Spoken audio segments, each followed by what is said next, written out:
Hey everyone, we've reached that dreaded solo episode that none of us wanted to do, but it is with heartbroken sadness that I have to tell you that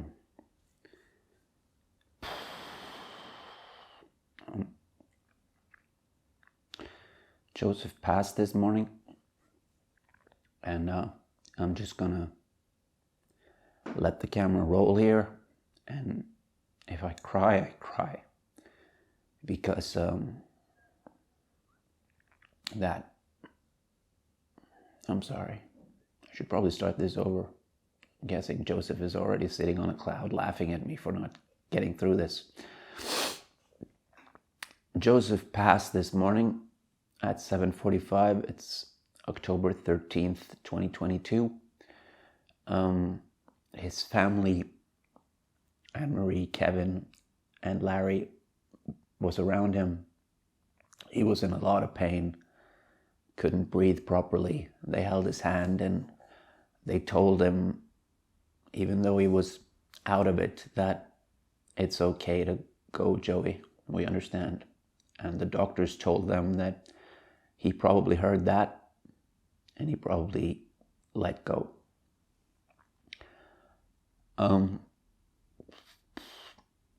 He was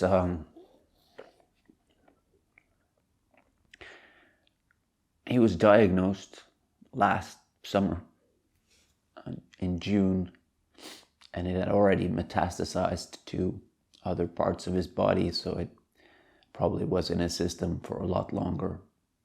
That's when we started this thing, having a ball. Started out as a dark humor journey of letting friends and family know about what's going on. Then we, as like we've always done, we pumped it full of stupid references and jokes and spoke to each other the same way we've always spoken to each other. Then, unfortunately, everything took a turn for the worse when it seemed that Joseph had all the bad luck in the world. He kept saying that every time he saw the end, no, that's wrong. Every time he saw some sort of light at the end of the tunnel, every time he was filled with hope, a new tunnel building crew showed up and continued building the tunnel longer. That's why we called the last episode that we dropped a little under a week ago for No More Tunnel, because he was told that there was nothing more they could do. I'm sorry for crying here, but I guess that just proves that I care. I read a comment amongst the hundreds or thousands of comments that have showed up on every platform since the last episode. It was in French, but I asked my good friend Google Translate to help me understand it, and it said something along the lines of a life that carries on after death through a movement or an organization that will hopefully help others is a life that was strong and worthy. Joseph's life was definitely strong and worthy, and we've created a legacy. This is his legacy. His legacy is also, to everyone who ever met him, his smile, his humor, his jokes, his positivity. But I will make sure that his legacy is connected to this movement. I will turn it global. That's a promise. I need help though, because what do I know about running charities? But yeah. I'm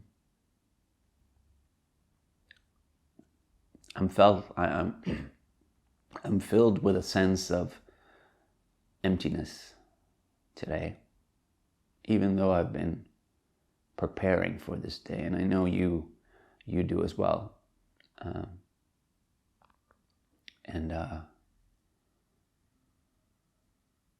don't have much more to say. I want to highlight that Joseph has been surrounded by friends and family forever, but they've been so good lately. I was in Switzerland last week, and we went. We rolled him in the wheelchair out in the garden, and as we mentioned, Kevin got all the extension cords in the world in order to plug in his stand, Philippe, as he's known, the machine that I've never quite understood what Philippe does, but it's medication, etc.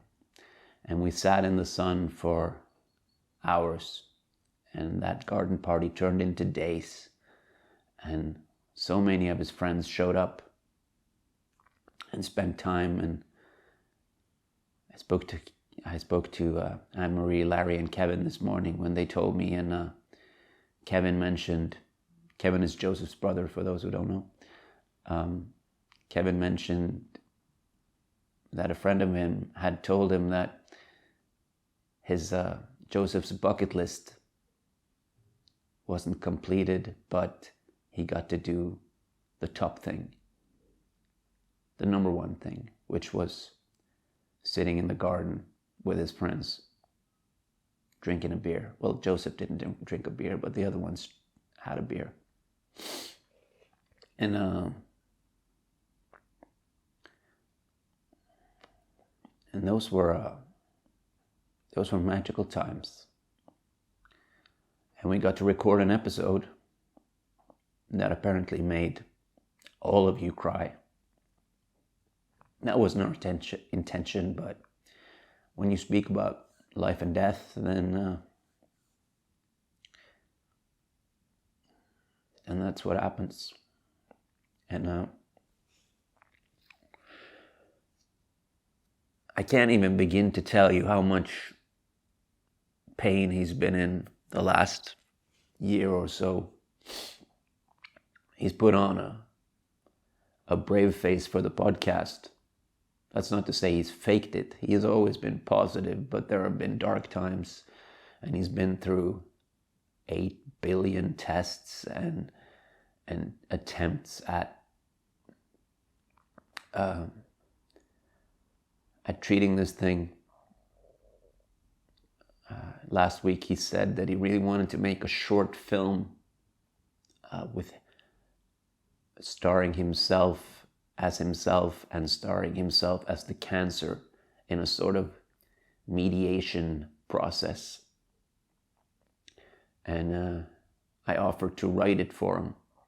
So on Monday I sent him, it's Thursday today, on Monday I sent him the script, and on Tuesday we spoke about it at length. But how to do it. He said, I know it sounds morbid now that he's no longer here, but he said he really wanted to go out with a joke. So I'll explain it to you, because I have the script right here. It's essentially him sitting down at a mediation office across from a desk at some sort of therapist or whatever, and then his cancer sitting down, and then we would film it so it looks like they're sitting next to each other, and he would shave and get some makeup on to look horrible as the cancer, and then the mediator asks, who wants to start? And the cancer says, I'll start. And Joseph's like, yeah, all right, typical, you're always stealing the show. And he's like, hey, And the cancer says there's no point in any mediation here. This gentleman is trying to kill me with all sorts of chemicals. Whereupon Joseph replies, well, you've been trying to kill me for over a year. And then they get into a little bit of a battle. And then the mediator says, all right, let's pick this up in a week. Let's have another meeting in a week. And both of them say simultaneously, I don't have time for that. It ends with Cancer saying, I have another appointment starting this weekend. And Joseph says, I bet you do. That was a short film he wanted to make.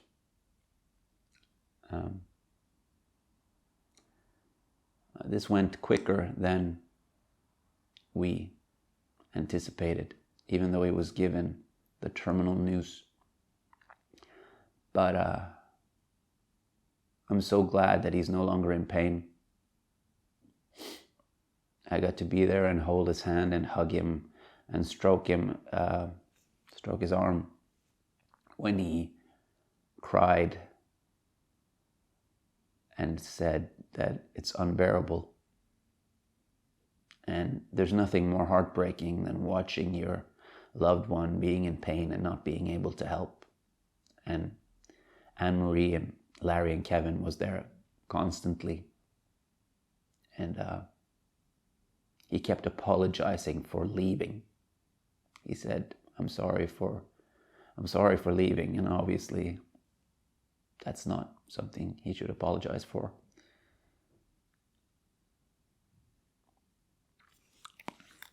I don't know if this is therapeutic for you or if I'm just rambling, but we shared a lot of jokes Tuesday evening on the phone. Him and I, he was sitting on the balcony and he said all things considered, he had a good day. And he was talking about this new Lego set he had received. He said, did you used to be into Legos when you were a child? And I was like, who wasn't? Lego is amazing. But I haven't made any Legos in 20-something years. And then they had purchased him a Lego set with 7,000 pieces. And he said, I'm really looking forward to building that. So we spoke at length about Legos. And we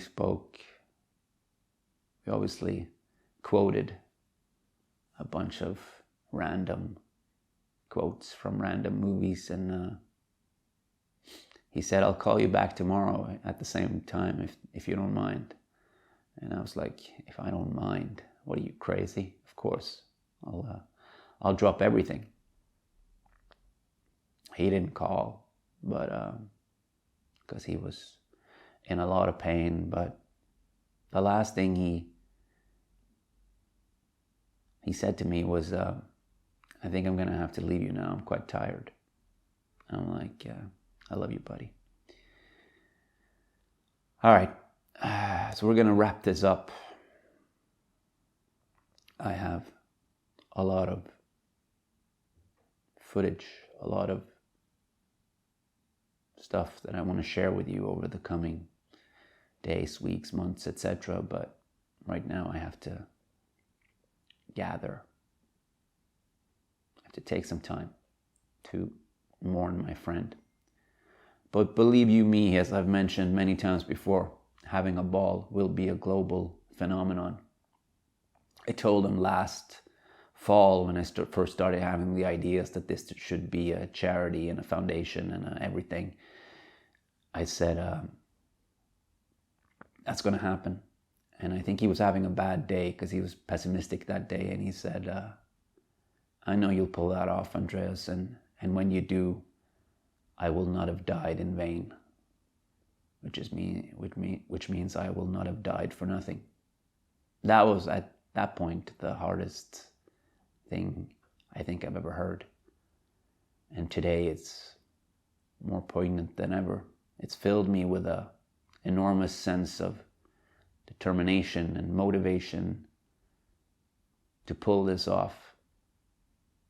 And to like Joseph said in the last episode, if he can help just one person to avoid what he's done, then he'll be really happy. We will make sure that happens. I'll end with a reference that he very much enjoyed. He said, I don't know if people get it, but he said he liked it. Good night, you Prince of Colombier, you King of Neuchâtel. Love you, buddy. Thank you.